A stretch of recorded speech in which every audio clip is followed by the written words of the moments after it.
सप्तम श्रेणीर पिलामाने तुमको अनेक अनेक शुभेच्छा आउ शुभकामना। भाषा शिक्षादान रे आलोचना करिबा तुमर कविता देखी नाही केते दिनु खंडगिरी। तेबे पिलामाने ए भिडियोटी रे रहिछि कवितार संपूर्ण आलोचना, बही अभ्यास प्रश्न उत्तर, अधिक अभ्यास प्रश्न उत्तर एवं परीक्षा निमंते प्रस्तुत प्रश्न। तेबे निवेदन करिबी भिडियोटी को आरंभरू शेष पर्यंत निश्चित देखिबो। तुमर देखी नाही केते दिनु खंडगिरी कविताटी को लिखिछंती गोपबंधु दास। तांको विषय जानिबा। पुरी जिलार सुआंड ग्राम रे उत्कलमणि गोपबंधु दास जन्मग्रहण करथिले। सत्यवादी वन विद्यालय प्रतिष्ठाता भावरे और जड़े समाजसेवी संग्रामी मनीष भावरे से जनाशुना। समाज दैनिक खबर कागज और सत्यवादी पत्रिकार से सृष्टिकर्ता। से सत्यवादी जुगर कवि भावरे धर्मपद, कारा कविता, बंदीर आत्मकथा, अवकाश चिंता आदि रचना करी चिर अमर होई पारिछंती। जानिछ पिलामाने, देखी नाही केते दिनु खंडगिरी कविताटी रे कवि आम ओडिशार अतीत गौरव को मने पकाई अछंती। यह एक सुंदर कविता जे कविता माध्यम रे आमर ओडिशार इतिहास को मने पकाइबा। पिलामाने खंडगिरीर छवि देखिबा।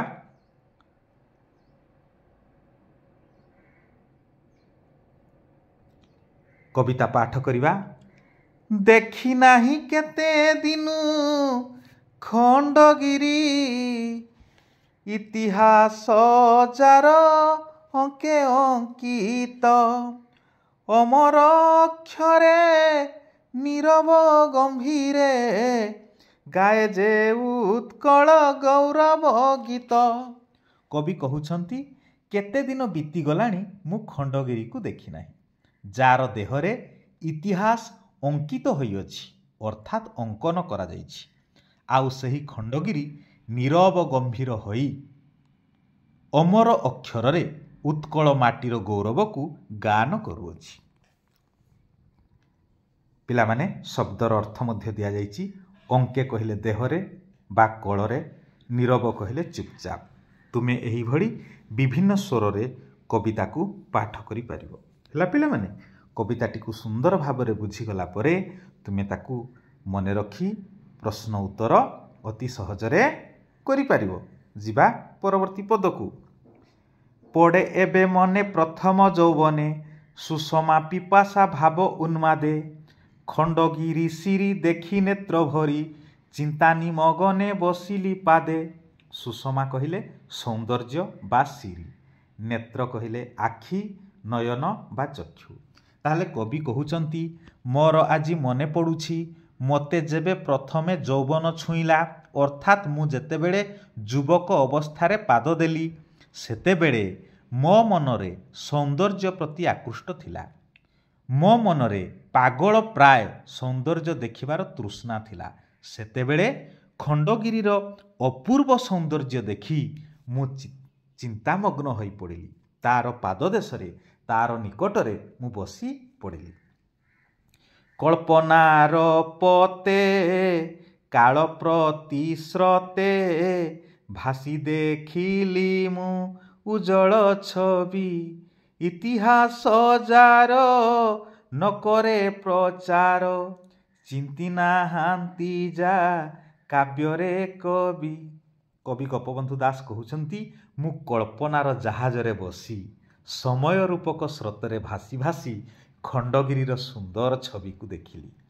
जेउ खंडगिरीर छवि को इतिहास प्रचार करू नाही कि कवि माने तांकर काव्यरे लेखि नाहांती।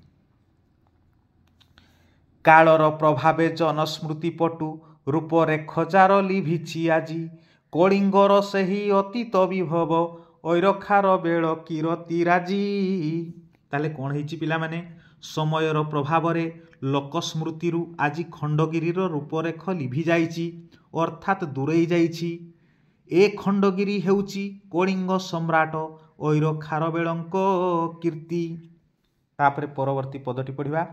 बाजे वीर बाजा काहीं रण सजा, काहीं बा लागिछि गुप्त मंत्रणा, दूरदेशु दूत विजय बारता, ଘେନି ଆସି କରେ ଛାମୁରେ ଜଣା। କେଉଁଠି ବୀରବାଜା ବାଜି ଉଠୁଛି ତ କେଉଁଠି ଯୁଦ୍ଧ ପାଇଁ ସୈନ୍ୟ ସାମନ୍ତଙ୍କ ସାଜସଜା ଚାଲିଛି, ଆଉ କେଉଁଠି ଗୁପ୍ତ ଭାବରେ ମନ୍ତ୍ରଣା ଦିଆଯାଉଛି। ପରବର୍ତ୍ତୀ ପଦଟି ପଢ଼ିବା। ଶ୍ରମଣ ସନ୍ନ୍ୟାସୀ ଦଳେ ଦଳେ ବସି ଚାଲିଅଛି କାହିଁ ତତ୍ତ୍ୱ ବିଚାର। ଗମ୍ଭୀର ନିର୍ଘୋଷେ ଲୋକ ଉପଦେଶେ କାହିଁ ବା ଅହିଂସା ଧର୍ମ ପ୍ରଚାର। ତାହେଲେ କ'ଣ ହେଇଛି ନା ଦଳ ଦଳ ବୌଦ୍ଧ ସନ୍ନ୍ୟାସୀଗଣ ବସି ଗୂଢ଼ ତତ୍ତ୍ୱ ଗୂଢ଼ ରହସ୍ୟ କଥା ଆଲୋଚନା କରୁଛନ୍ତି ଏବଂ ଉଚ୍ଚ ପ୍ରଚଣ୍ଡ ଧ୍ୱନିରେ ଲୋକଙ୍କୁ ଉପଦେଶ ଦେବାକୁ ଯାଇ ଅହିଂସାର ବାଣୀ ପ୍ରଚାର କରୁଅଛନ୍ତି। ତମେ ଜାଣିଛ ପିଲାମାନେ, ଆମର ବୌଦ୍ଧ ଧର୍ମ ଅବଲମ୍ବନ କରିଥିବା ସନ୍ନ୍ୟାସୀମାନେ ଅହିଂସା ଧର୍ମ ପ୍ରଚାର କରନ୍ତି, ଯେଉଁଠି ହିଂସା ନଥାଏ। କବି କହୁଛନ୍ତି ସେଇ ଖଣ୍ଡଗିରିରେ ଆମର କ'ଣ ବୌଦ୍ଧ ସନ୍ନ୍ୟାସୀମାନେ ଅହିଂସାର ବାର୍ତ୍ତା ପ୍ରଚାର କରୁଛନ୍ତି। ପରବର୍ତ୍ତୀ ପଦକୁ ଯିବା। ଖଣ୍ଡଗିରି ଅଙ୍ଗେ ଶିଳ୍ପୀ ଶତ ଶତ ଖଳନ୍ତି ନିଭୃତ ଗୁମ୍ଫା ନିରତେ।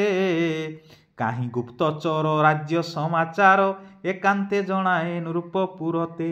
ତାହେଲେ କ'ଣ ହେଇଛି, ଶହ ଶହ କାରିଗର ମିଶି ଖଣ୍ଡଗିରି ଦେହରେ ଗୁମ୍ଫାମାନ ଖନନ କରୁଅଛନ୍ତି। କେଉଁ ଗୁପ୍ତଚର ଆସି କ'ଣ କରୁଛି ନା ରାଜାଙ୍କୁ ଏକାନ୍ତରେ କହିଲେ ଏକୁଟିଆ ରାଜ୍ୟର ସମାଚାର ପ୍ରଦାନ କରୁଅଛି। ପରବର୍ତ୍ତୀ ପଦ କ'ଣ ଲେଖା ହେଇଛି ନା କଳ୍ପନାର ନେତ୍ରେ ଏହିପରି କେତେ ଦିଶେ ଚିତ୍ର ଖଣ୍ଡଗିରି ଶରୀରେ। ବିନଷ୍ଟ ସର୍ବସ୍ୱ ବୃଦ୍ଧ ଖଣ୍ଡଗିରି ବିରକ୍ତ ପରାଏ ଉଭା ପରାଏ। କବି କହୁଛନ୍ତି କଳ୍ପନାର ଆଖିରେ ଭାବନାର ଆଖିରେ ମୋର ଖଣ୍ଡଗିରିର ଏଇଭଳିଆ ସୁନ୍ଦର ଛବି ଆଖିରେ ନାଚି ଯାଉଛି। ଆଜି ଖଣ୍ଡଗିରି ନଷ୍ଟ ବିନଷ୍ଟ ହୋଇ ବୃଦ୍ଧ ଅବସ୍ଥାରେ ବିରକ୍ତ ଭାବରେ ଛିଡ଼ା ହୋଇଅଛି। ପରବର୍ତ୍ତୀ ପଦ କ'ଣ ଲେଖା ହେଇଛି ନା ମହାକାଳ ନୀରେ ବୁଦ୍ବୁଦୁ ପରାଏ ଯାଇଅଛି ମିଶି କଳିଙ୍ଗ ଭୂତି। କଳିଙ୍ଗ ସନ୍ତାନ ଭୁଲିଛନ୍ତି ଏବେ କଳିଙ୍ଗର ନାମ ଗୌରବ ସ୍ମୃତି। କ'ଣ ହେଇଛି ନା କଳିଙ୍ଗର ଐଶ୍ୱର୍ଯ୍ୟ ମହାକାଳ ରୂପକ ଜଳରେ ବୁଦ୍ବୁଦ୍ ହୋଇ ମିଶିଯାଇଛି। ଆଉ ଏଇ କଳିଙ୍ଗର ସନ୍ତାନମାନେ କଳିଙ୍ଗର ପୂର୍ବ ଗୌରବକୁ ଭୁଲି ଯାଇଛନ୍ତି। ପରବର୍ତ୍ତୀ ପଦ କ'ଣ ଲେଖା ହେଇଛି ପିଲାମାନେ, ତଥାପି ସେ ଗାଥା ରଖିଅଛି ଗିରି କାଳପରା ଭବେ ଦେଖାଇ ହିଆ। ଅତିନାର ଖାର ରାଣୀ ହଂସପୁର ସାକ୍ଷ୍ୟ ଦେବା ଲାଗି ଅଦ୍ୟାପି ଠିଆ। ତାହେଲେ ସେଇ ପୂର୍ବ ଅତୀତର ଗୁଣ ଗୌରବ ଗାଥାକୁ ଖଣ୍ଡଗିରି ତାର ହୃଦୟରେ ସାଇତି ରଖିଛି। ସେ ସମୟ ଆସିଲେ ନିଶ୍ଚୟ ତାକୁ ପୁଣି ଉପସ୍ଥାପନା କରିବ। ଏବଂ କ'ଣ ହେଇଛି ନା ଖଣ୍ଡଗିରି ନିକଟରେ ଉପସ୍ଥିତ ଯେଉଁ ରାଣୀ ହଂସପୁର ରହିଛି ତାହା ଅତିନାରଖାର ହୋଇଯାଇଛି, ଭାଙ୍ଗି ତୁଟି ଯାଇଛି। ତଥାପି ସାକ୍ଷୀ ଦେବା ପାଇଁ ସେ ଦଣ୍ଡାୟମାନ ହୋଇଅଛି, ଛିଡ଼ା ହୋଇଅଛି। ହେଲା ପିଲାମାନେ, ମୁଁ ଆଶା କରୁଛି କବିତାଟିକୁ ତୁମେ ସୁନ୍ଦର ଭାବରେ ବୁଝିପାରୁଥିବ। ତାର ଶବ୍ଦାର୍ଥ ପୁଣି ଦିଆଯାଇଛି। ଶବ୍ଦର ଅର୍ଥ ଗୁଡ଼ିକ ଲେଖିବ, ବୁଝିବ, ଆଉ କବିତାଟିକୁ ବାରମ୍ବାର ପାଠ କରିବ। ହେଲା ପିଲାମାନେ, ଯିବା ପରବର୍ତ୍ତୀ ପଦକୁ। ଚୁଳୁମୂଳ ଯାଏଁ ସଭେ ଶିଳାକାଏ ପ୍ରାସାଦ ପ୍ରାଙ୍ଗଣ ଗୁମ୍ଫା ଦେଉଳ। ତରୁଲତା ଦଳ ରଧିଛନ୍ତି ପଥ ନିବସନ୍ତି ଯହିଁ ସ୍ୱାପଦ କୂଳ। ତାହେଲେ କ'ଣ ହେଲା ରେ ପିଲାମାନେ ନା ମୂଳରୁ ଚୂଳ ଯାଏଁ ଶିଳା ଦେହରେ କ'ଣ କ'ଣ ଶୋଭା ପାଉଛି ନା ପ୍ରାସାଦ କହିଲେ କୋଠା ଘର ଭଳିଆ ଶୋଭା ପାଉଛି, ପ୍ରାଙ୍ଗଣ କହିଲେ ଅଗଣା ଶୋଭା ପାଉଛି, ଗୁମ୍ଫା ଦେଉଳ ଆଦି ଶୋଭା ପାଉଛି। ଯେଉଁଠି ତରୁଲତା ଦଳ କ'ଣ କରିଛନ୍ତି ନା ପଥରୋଧ କରିଛନ୍ତି, ବାଟକୁ ଓଗାଳିଛନ୍ତି, ବାଟକୁ ବନ୍ଦ କରିଛନ୍ତି ଏବଂ ସେଇଠି କେଉଁମାନେ ବାସ କରୁଛନ୍ତି ନା ସ୍ୱାପଦ କୂଳ କହିଲେ ହିଂସ୍ର ଜନ୍ତୁମାନ ବାସ କରୁଛନ୍ତି। ପରବର୍ତ୍ତୀ ପଦକୁ ଯିବା। ପଥ ପ୍ରାନ୍ତବାସୀ ସାଧୁ ଧର୍ମ ବେଶୀ କହନ୍ତି ଅଦ୍ଭୁତ ବହୁ କାହାଣୀ। ଦେଖାନ୍ତି ଶ୍ରୋତାଙ୍କୁ ପ୍ରତ୍ୟକ୍ଷ ପ୍ରମାଣ କେତେ ଜିନ୍ନ ସ୍ମୃତି କୋଠାଉ ଆଣି। ତାହେଲେ ପଥ ପ୍ରାନ୍ତବାସୀ ବାଟରେ ଯାଉଥିବା ବାଟୋଇ, ସାଧୁ ଧର୍ମ ବେଶୀ, ଏମାନେ କ'ଣ କହନ୍ତି ରେ ନା ବିଭିନ୍ନ ପ୍ରକାର ଅଦ୍ଭୁତ କାହାଣୀ କହନ୍ତି, ମନକୁ ଛୁଇଁଲା ଭଳିଆ ଆଶ୍ଚର୍ଯ୍ୟ ଲାଗିଲା ଭଳିଆ କାହାଣୀ କହନ୍ତି। ଆଉ ଶ୍ରୋତାମାନଙ୍କୁ କ'ଣ ଆଣିକି ଦେଖାନ୍ତି ନା ଭାଙ୍ଗି ତୁଟି ଯାଇଥିବା କୋଠାଉ ଆଣିକିରି ପ୍ରତ୍ୟକ୍ଷ ପ୍ରମାଣ ନିମନ୍ତେ, ସିଧାସଳଖ ପ୍ରମାଣ ନିମନ୍ତେ ଦେଖାଇଥାନ୍ତି। ପରବର୍ତ୍ତୀ ପଦକୁ ଯିବା। ତାପସ ସାଧକ ଅଦ୍ୟାପି ଅନେକ ନିବିଡ଼ ଅନ୍ଧାର ଗୁହା ଗରଭେ। ଲୁଚି ରହିଛନ୍ତି ଗଭୀର ନିଶିଥେ ଶୁଣାଯାଏ ତାଙ୍କ ସଙ୍ଗୀତ ନଭେ। ତାହେଲେ କବି କହୁଛନ୍ତି ଆଜି ବି ତପସ୍ୱୀମାନେ ସେଇ ନିବିଡ଼ ଅନ୍ଧାର ଗୁମ୍ଫା ମଧ୍ୟରେ ଲୁଚି ରହିଛନ୍ତି। କାହିଁକି ନା ଗଭୀର ମଧ୍ୟରାତ୍ରରେ ତାଙ୍କର ସଙ୍ଗୀତ ଖଣ୍ଡଗିରି ଆକାଶରେ ଶୁଣାଯାଏ। ପରବର୍ତ୍ତୀ ପଦ କ'ଣ ପିଲାମାନେ ନା ଶୁଣିଛି ମୁଁ ନିଜେ କହନ୍ତି ସେତେ ଯେ ପଥିକ ବଦନେ ଦେଖି ସଂଶୟ ନୁହେଁ ତା ବିଚିତ୍ର ବାହେ ବିଶ୍ୱ ମାତ୍ର ପ୍ରତିଫଳେ ନର ନିଜ ହୃଦୟ। କବି କହୁଛନ୍ତି ମୁଁ ନିଜେ ଶୁଣିଛି ସେଇ ପଥିକମାନଙ୍କର ବାଟୋଇମାନଙ୍କ ବଦନ କହିଲେ ମୁହଁରୁ ସଂଶୟ ଭାବ ଦେଖି ଭୟ ଭାବ ଦେଖି ମୁଁ ନିଜେ ମଧ୍ୟ ଅନୁଭବ କରିଛି, ମୁଁ ନିଜେ ଶୁଣିଛି। ଏହା ବିଚିତ୍ର ନୁହେଁ, ଏହା ବାହ୍ୟକୁ ସିନା ବାହ୍ୟ ଜଗତକୁ ବିଶ୍ୱରେ ସିନା ବିଚିତ୍ର ଲାଗୁଛି, କିନ୍ତୁ ମଣିଷର ହୃଦୟରେ ଏହା ପ୍ରତିଫଳିତ ହେଉଛି। ଏହି ଖଣ୍ଡଗିରି ଦିନେ ଓଡ଼ିଶାର ଗୌରବ ଆଜି ମଧ୍ୟ ଯିଏ ଭଗ୍ନ ଅବସ୍ଥାରେ ଦଣ୍ଡାୟମାନ ହୋଇ ଓଡ଼ିଶାର ଇତିହାସକୁ ଐତିହ୍ୟକୁ ଗାନ କରୁଛି। ପୁଣି ପିଲାମାନେ ସମ୍ପୂର୍ଣ୍ଣ ଶବ୍ଦର ଅର୍ଥ ଦିଆଯାଇଛି। ଅଙ୍କେ କହିଲେ କୋଳରେ, ଅମର କହିଲେ ଯେ ମରେ ନାହିଁ, ସୁଷମା କହିଲେ ସୌନ୍ଦର୍ଯ୍ୟ, କଳ୍ପନା କହିଲେ ଭାବନା, କାଳ କହିଲେ ସମୟ, ବିଭବ କହିଲେ ସମ୍ପତ୍ତି, ରଣ କହିଲେ ଯୁଦ୍ଧ, ପିପାସା କହିଲେ ଶୋଷ, ଉନ୍ମାଦ କହିଲେ ଅତିଶୟ ଆବେଗ ହୋଇକରି, ପତେ ମାନେ ଜାହାଜରେ, ପତ କହିଲେ ଜାହାଜ, ପତେ କହିଲେ ଜାହାଜରେ, ଶ୍ରମଣ କହିଲେ ବୌଦ୍ଧ ସନ୍ନ୍ୟାସୀ, ନିର୍ଘୋଷ କହିଲେ ପ୍ରଚଣ୍ଡ ଧ୍ୱନି, ଭୂତି କହିଲେ ମହତ୍ ଗୁଣ ଯେଉଁଟା, ସ୍ୱାପଦ କହିଲେ ହିଂସ୍ର ଜନ୍ତୁ, ଆଉ ହିଆ କହିଲେ ହୃଦୟ ବା ବକ୍ଷସ୍ଥଳ, ବଦନ କହିଲେ ମୁହଁ, ମୁହଁକୁ ଆମେ ଆଉ କ'ଣ କ'ଣ କହିପାରିବା, ଆନନ, ମୁଖ, ପଥ, ପଥ କହିଲେ ରାସ୍ତା, ମାର୍ଗ, ପନ୍ଥା, ସଡ଼କ ଇତ୍ୟାଦି।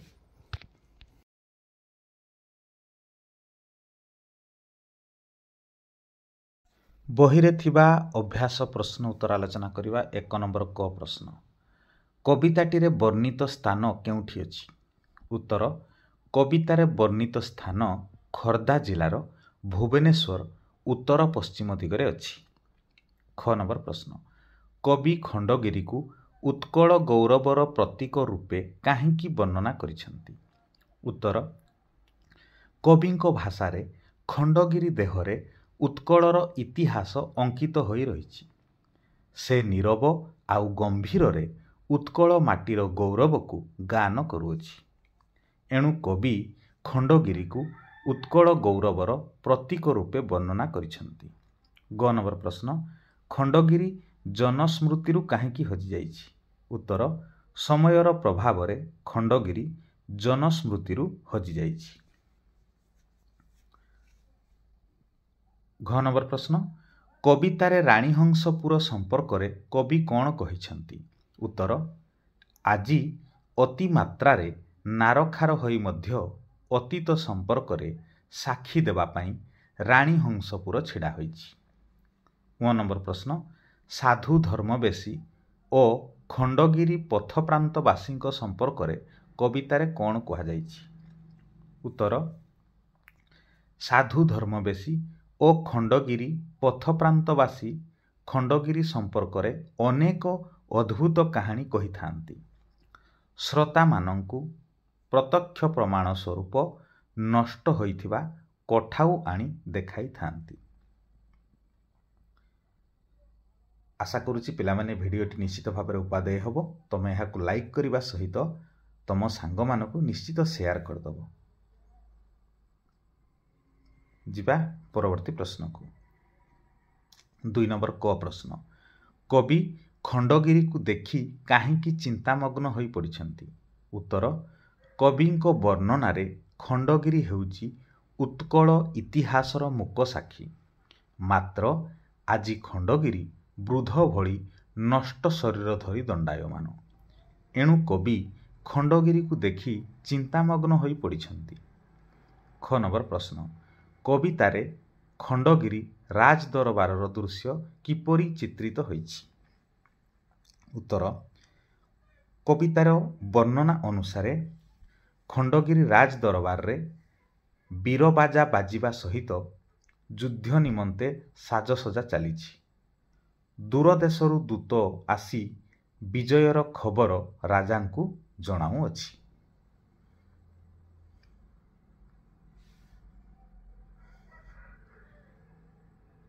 ଗ ନମ୍ବର ପ୍ରଶ୍ନ, ଶ୍ରମଣ ସନ୍ନ୍ୟାସୀମାନେ ଖଣ୍ଡଗିରିରେ କ'ଣ କରୁଛନ୍ତି ବୋଲି କବି ବର୍ଣ୍ଣନା କରିଛନ୍ତି?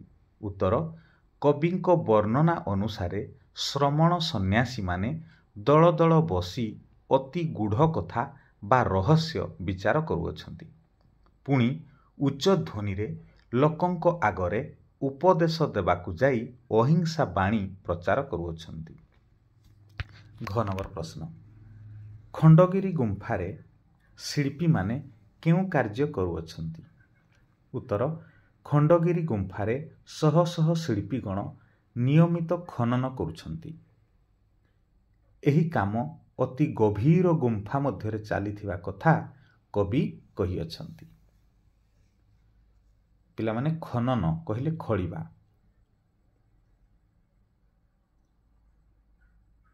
ଯିବା ପରବର୍ତ୍ତୀ ପ୍ରଶ୍ନକୁ। 1 ନମ୍ବର ପ୍ରଶ୍ନ, ସାଧକମାନେ ଖଣ୍ଡଗିରିରେ ଏବେ ମଧ୍ୟ ଅଛନ୍ତି ବୋଲି କହିବାର କାରଣ କ'ଣ? ଉତ୍ତର, ଗଭୀର ମଧ୍ୟରାତ୍ରରେ ଖଣ୍ଡଗିରି ଆକାଶରେ ସଙ୍ଗୀତ ଶୁଣାଯାଏ। ଏଣୁ କବି କହୁଛନ୍ତି ଏବେ ମଧ୍ୟ ସାଧକମାନେ ଖଣ୍ଡଗିରିରେ ଅଛନ୍ତି। 6 ନମ୍ବର ପ୍ରଶ୍ନ, ବୃଦ୍ଧ ଖଣ୍ଡଗିରି ବିରକ୍ତ ପରାଏ ଉଭା ଗମ୍ଭୀରେ, ଏହା କାହିଁକି କୁହାଯାଇଛି? ଉତ୍ତର, ଖଣ୍ଡଗିରି ବହୁ ପ୍ରାଚୀନ କୀର୍ତ୍ତି, ଯାହାର ସବୁ କିଛି ନଷ୍ଟ ହୋଇଗଲାଣି। ଏଣୁ କବି ବୃଦ୍ଧ ଖଣ୍ଡଗିରି ବିରକ୍ତ ପରାଏ ଉଭା ଗମ୍ଭୀରେ ବୋଲି କହିଛନ୍ତି ବା ଏଠାରେ କୁହାଯାଇଛି। ଆଶା କରୁଛି ପିଲାମାନେ ତମେ ଉତ୍ତର ସବୁ ବୁଝିପାରୁଥିବ। ଅତି ସରଳ ଭାଷାରେ ଲେଖାଯାଇଛି। ପରବର୍ତ୍ତୀ ପ୍ରଶ୍ନ 3 ନମ୍ବର କ ସରଳାର୍ଥ ଲେଖିବା। ତଥାପି ଡ୍ୟାସ୍ ଡ୍ୟାସ୍ ଡ୍ୟାସ୍ ଦେଖାଇ ହିଆ। ଉକ୍ତ ପଦ୍ୟାଂଶଟି ଆମ ପଠିତ ସାହିତ୍ୟ ସୌରଭ ବହିର ଦେଖି ନାହିଁ କେତେ ଦିନୁ ଖଣ୍ଡଗିରି ପଦ୍ୟରୁ ଆସିଅଛି। ଏଠାରେ କବି ଉତ୍କଳମଣି ଗୋପବନ୍ଧୁ ଦାସ ଖଣ୍ଡଗିରି ଅତୀତକୁ ସାଇତି ରଖିଥିବା କଥା ବର୍ଣ୍ଣନା କରିଛନ୍ତି। କବିଙ୍କ ବର୍ଣ୍ଣନାରେ ଖଣ୍ଡଗିରି ଶିଳାଦେହରେ ଉତ୍କଳର ଗୌରବମୟ ଇତିହାସ ଅଙ୍କିତ ହୋଇଅଛି। ଏହା କଳିଙ୍ଗ ମାଟିର ବୀର ଖାରବେଳଙ୍କ ଦ୍ୱାରା ପ୍ରସ୍ତୁତ ସମ୍ପଦ ଅଟେ। ଆଜି ଖଣ୍ଡଗିରି ବିନଷ୍ଟ ହେଲେ ମଧ୍ୟ ସେ ଅତୀତର କଥା ଓ ଗାଥାକୁ ସାଇତି ରଖିଅଛି। ଦିନେ ସମୟ ଆସିବ, ପୁଣି ଖଣ୍ଡଗିରି ଦୁନିଆ ଆଗରେ ହୃଦୟରୁ ପ୍ରକାଶ କରିବ।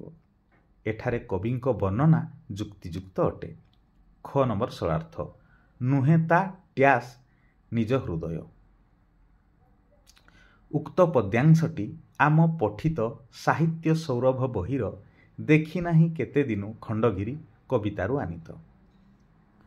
ଏଠାରେ କବି ଉତ୍କଳମଣି ଗୋପବନ୍ଧୁ ଦାସ ଖଣ୍ଡଗିରି ମଣିଷର ହୃଦୟରେ ପ୍ରତିଫଳିତ ହେବା କଥା ବର୍ଣ୍ଣନା କରିଛନ୍ତି। ଖଣ୍ଡଗିରି ବୃଦ୍ଧ ଭଳି ବିରକ୍ତ ଶରୀରରେ ଦଣ୍ଡାୟମାନ ହୋଇଅଛି। ସେ ସାଇତି ରଖିଥିବା କଥା ଦିନେ ନା ଦିନେ ପୁଣି ପ୍ରକାଶିତ ହେବ। ଆଜି ବି ତପସ୍ୱୀ ଓ ସାଧକ ଗଣ ସେହି ନିବିଡ଼ ଅନ୍ଧକାରରେ ରହିଅଛନ୍ତି।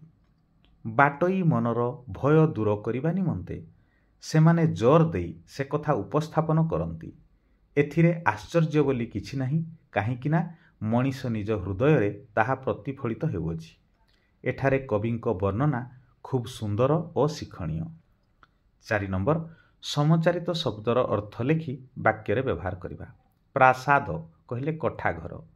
ରାଜା ମହାରାଜାମାନେ ସୁନ୍ଦର ପ୍ରାସାଦରେ ରହୁଥିଲେ। ପ୍ରସାଦ କହିଲେ ଭୋଗ। ମୋତେ ଠାକୁରଙ୍କ ପ୍ରସାଦ ଭଲ ଲାଗେ। ସତ, ଦନ୍ତ ସାଉତ, ସତ କହିଲେ ସତ୍ୟ। ସତ କହି ପିଲାଟି ଦଣ୍ଡରୁ ମୁକ୍ତି ପାଇଲା। ତାଲେବେ ସତ ସତ, ସତ ମାନେ 100। ଶତ ଶତ ବୀର ଏ ଦେଶ ପାଇଁ ଲଢ଼ୁଅଛନ୍ତି। ବାସୀ, ବରେଆକାର ଦନ୍ତସ୍ୱରେ ଦୀର୍ଘିକାର ସି, ବାସୀ କହିଲେ ବାସ କରୁଥିବା। ଆମେ ଭାରତବାସୀ ଅଟୁ। ବାସୀ ଦନ୍ତସ୍ୱରେ ହର୍ଷଇକାର ସି, ଯାହା ସତେଜ ନୁହେଁ। ବାସୀ ଖାଦ୍ୟ ଖାଇବା ଅନୁଚିତ। ଖର କହିଲେ ଦ୍ରୁତ। ଖରସ୍ରୋତା ନଦୀରେ ଗାଧୋଇବା ଅନୁଚିତ। ଆଉ ଗୋଟେ ଖାର କହିଲେ ଖାରିଆ। କେହି କେହି ଖାରିଆ ଖାଦ୍ୟକୁ ପସନ୍ଦ କରିଥାନ୍ତି। ଆଉ ଗୋଟେ ପୁର, ପୁର କହିଲେ ନଗର। ପୁରରେ ଆଜି ଅନେକ କଳକାରଖାନା ଗଢ଼ି ଉଠିଛି ଆମେ ଲେଖିପାରିବା। ପରେ ଦୀର୍ଘକାରର ପୁର କହିଲେ ପିଠାରେ ଥିବା ପୁର। ପିଠାରେ ଥିବା ପୁର ମିଠା ଲାଗିଲେ ପିଠାଟି ସୁସ୍ୱାଦୁ ହୋଇଥାଏ।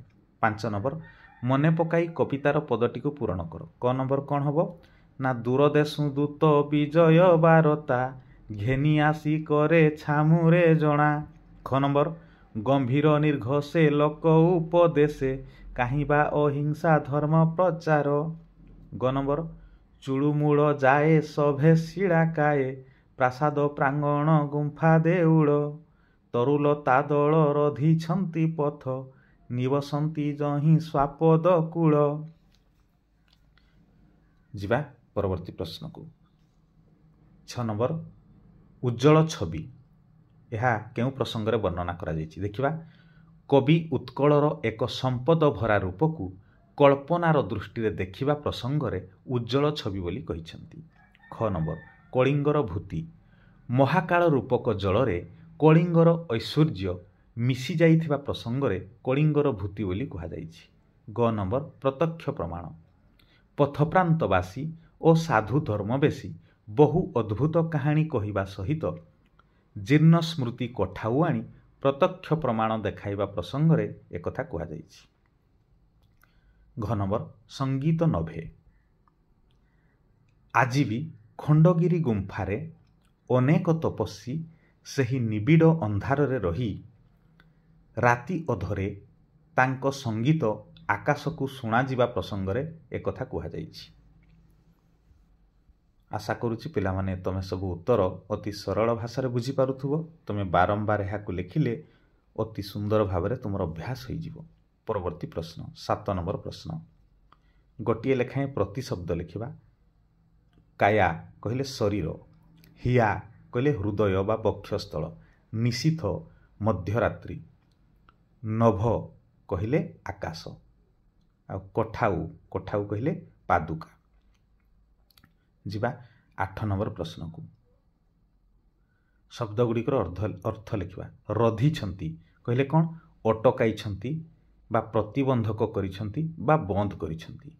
ସେଳେ ନିବସନ୍ତି, ନିବସନ୍ତି କହିଲେ ବାସ କରନ୍ତି। ପ୍ରତିଫଳେ କହିଲେ ପ୍ରତିଫଳନରେ ବା ଯେଉଁଟା ପ୍ରତିଧ୍ୱନିତ ହୁଏ। ଏକାନ୍ତେ କହିଲେ ଏକାନ୍ତରେ ବା ଏକୁଟିଆ।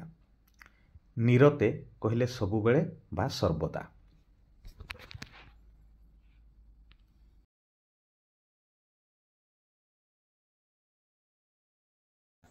ପିଲାମାନେ ବହି ଅଭ୍ୟାସ ବ୍ୟତୀତ ଅଭ୍ୟାସ ନିମନ୍ତେ ଅଧିକ ପ୍ରଶ୍ନ ଉତ୍ତର ଦିଆଯାଇଛି। 1 ନମ୍ବର ଗୋଟିଏ ବାକ୍ୟରେ ଉତ୍ତର ଲେଖ। କ ନମ୍ବର ପ୍ରଶ୍ନ ଦେଖି ନାହିଁ କେତେ ଦିନୁ ଖଣ୍ଡଗିରି କବିତାର କବି କିଏ? ଉତ୍ତର ଦେଖି ନାହିଁ କେତେ ଦିନୁ ଖଣ୍ଡଗିରି କବିତାର କବି ଗୋପବନ୍ଧୁ ଦାସ। ଖ ନମ୍ବର ପ୍ରଶ୍ନ ଖଣ୍ଡଗିରି ଦେହରେ କେଉଁ ଅକ୍ଷରରେ ଇତିହାସ ଅଙ୍କିତ ହୋଇଛି ବୋଲି କବି କହିଛନ୍ତି? ଉତ୍ତର ଖଣ୍ଡଗିରି ଦେହରେ ଅମର ଅକ୍ଷରେ ଇତିହାସ ଅଙ୍କିତ ହୋଇଛି ବୋଲି କବି କହିଛନ୍ତି। ଗ ନମ୍ବର ପ୍ରଶ୍ନ କବି ତାଙ୍କ କେଉଁ ସମୟରେ ଖଣ୍ଡଗିରିର ସୌନ୍ଦର୍ଯ୍ୟ ଦେଖି ଚିନ୍ତାମଗ୍ନ ହୋଇ ପଡ଼ିଲେ? ଉତ୍ତର କବି ତାଙ୍କ ଯୌବନ ଅବସ୍ଥାରେ ଖଣ୍ଡଗିରିର ସୌନ୍ଦର୍ଯ୍ୟ ଦେଖି ଚିନ୍ତାମଗ୍ନ ହୋଇ ପଡ଼ିଲେ। ଘ ନମ୍ବର ପ୍ରଶ୍ନ ଇତିହାସ କାହାର ପ୍ରଚାର କରେ ନାହିଁ ବୋଲି କବି କହିଛନ୍ତି? ଉତ୍ତର ଇତିହାସ ଖଣ୍ଡଗିରିର ପ୍ରଚାର କରେ ନାହିଁ ବୋଲି କବି କହିଛନ୍ତି। ଯିବା ପରବର୍ତ୍ତୀ ପ୍ରଶ୍ନକୁ। 2 ନମ୍ବର ଶୂନ୍ୟସ୍ଥାନ ପୂରଣ କର। 2 ନମ୍ବର କ ଖଣ୍ଡଗିରି ନିବିଡ଼ ଅନ୍ଧାର ଭିତରେ ଡେସ୍ ମାନେ ଆଜି ବି ଅଛନ୍ତି। ଉତ୍ତର ତାପସ ସାଧକ। ଖ ନମ୍ବର ପଥପ୍ରାନ୍ତବାସୀ ଓ ସାଧୁ ଧର୍ମବେଶୀ ଡେସ୍ କାହାଣୀ କହନ୍ତି। ଉତ୍ତର ଅଦ୍ଭୁତ। ଗ ନମ୍ବର କଳିଙ୍ଗର ଡେସ୍ ମାନେ କଳିଙ୍ଗ ଗୌରବ ସ୍ମୃତିକୁ ଭୁଲିଛନ୍ତି। ଉତ୍ତର ସନ୍ତାନ। ଘ ନମ୍ବର ଡେସ୍ ନେତ୍ରରେ ଖଣ୍ଡଗିରି ଶରୀରରେ ଅନେକ ଚିତ୍ର ଦେଖାଯାଏ। ଉତ୍ତର କଳ୍ପନାର। 3 ନମ୍ବର ପଠିତ କବିତା ଅନୁସାରେ ଖଣ୍ଡଗିରିର ବର୍ଣ୍ଣନା 50ରୁ 100 ଶବ୍ଦ ମଧ୍ୟରେ ଲେଖ।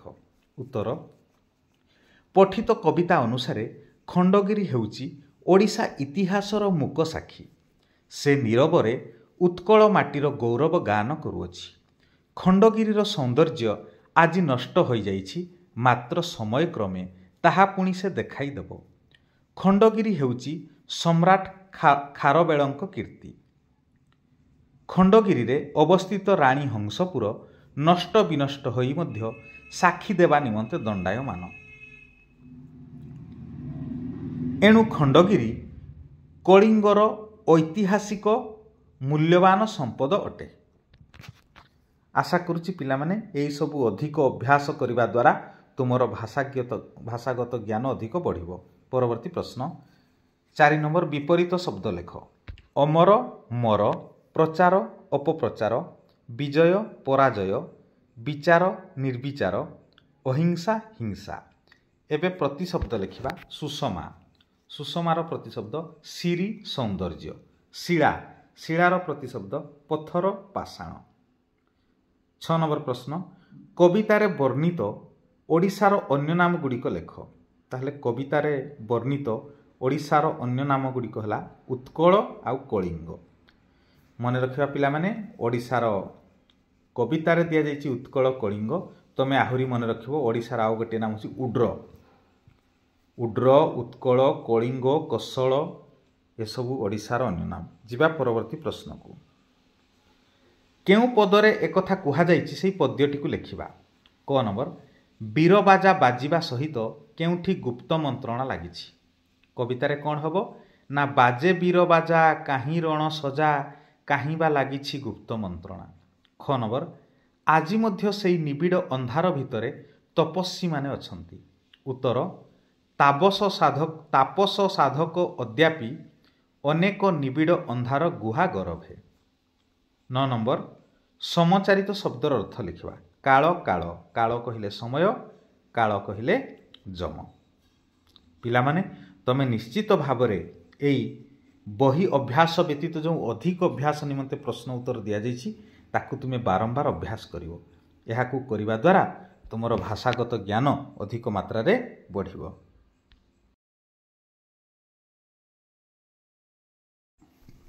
पिला माने परीक्षा रे पड़िला भली गोटे सुंदर परीक्षा प्रश्न सेट दिया जाइछि। तमे एहाकू अभ्यास करिवो हला।